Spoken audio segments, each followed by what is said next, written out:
इसीलिए मैंने कहा था कि मनेव मनुष्याणाम कारण बंधन मोक्षेय, अर्थात यदि मन तुम्हारा स्वामी है और तुम उसके अधीन हो तो वो तुम्हें माया के बंधन में जकड़ता रहेगा, और जब तुम मन पर काबू पालोगे और उसके स्वामी हो जाओगे तो वही मन तुम्हें मोक्ष के द्वार तक ले जाएगा।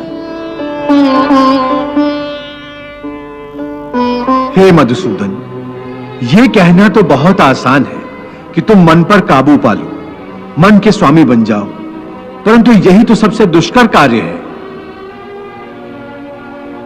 हे केशव, मन तो वायु की तरह चंचल है। जिस प्रकार बहती हुई हवा पर काबू पाना असंभव है, इसी प्रकार इस चंचल मन को अपने अधीन करना अति दुष्कर काम है। हे अर्जुन, तुम्हारा यह कहना सत्य है कि मन अति चंचल है, उसे अपने वश में करना बहुत मुश्किल है। मुश्किल है जनार्दन, असंभव है। नहीं अर्जुन, मुश्किल अवश्य है परंतु असंभव नहीं है। तुम्हारा कहना है कि मन को वश में करने का कोई तरीका, कोई साधन भी है? अवश्य है। क्या है वो तरीका? असंशयम महाबाहो मनो दुर्निग्रहम चलम अभ्यासेन तु कौन्ते वैराग्येन च गृह्यते। अर्थात मन को वश में करने के लिए उस पर दो तलवारों से प्रहार करना पड़ता है। एक तलवार अभ्यास की है और दूसरी तलवार है वैराग्य की। अभ्यास और वैराग्य? हां, अभ्यास और वैराग्य। देखो अर्जुन, अभ्यास का अर्थ है निरंतर अभ्यास। मन को एक काम पर लगा दो, वो वहां से भागेगा, उसे पकड़ कर लाओ, वो फिर भागेगा, उसे फिर पकड़ो, ऐसा बार बार करना पड़ेगा। जैसे घोड़े का नवजात शिशु एक क्षण के लिए भी स्थिर नहीं रहता, क्षण क्षण में इधर उधर फुदकता रहता है।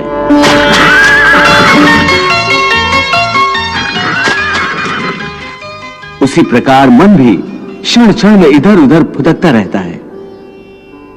एक चंचल घोड़े की तरह मन भी बड़ा चंचल होता है,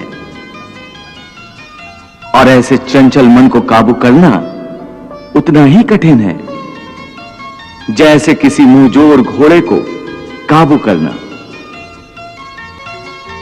ऐसे घोड़े को काबू करने के लिए सवार जितना जोर लगाता है, घोड़ा उतना ही विरोध करता है और बार बार सवार को ही गिरा देता है।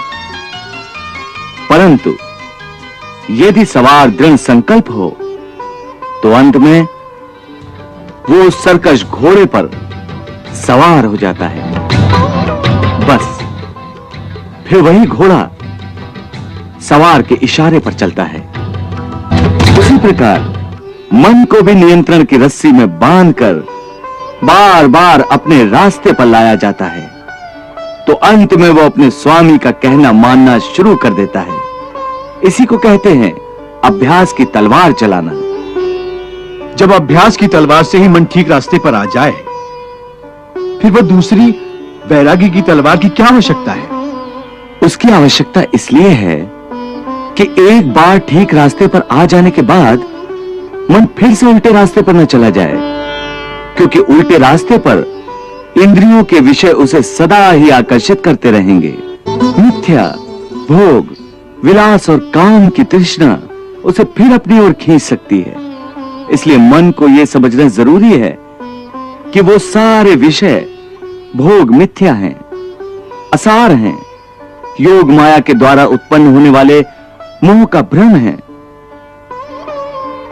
मन जब इस सत्य को समझ लेगा तो उसे विषयों से मोह नहीं रहेगा, बल्कि उससे वैराग्य हो जाएगा।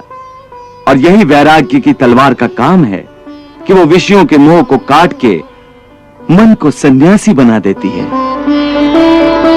प्रभु, विषयों का आभास तो मनुष्य को इंद्रियों के माध्यम से होता है, और भगवान श्री कृष्ण विषयों के मोह को त्यागने को कह रहे हैं, तो क्या मनुष्य इंद्रियों का प्रयोग करना ही छोड़ दे?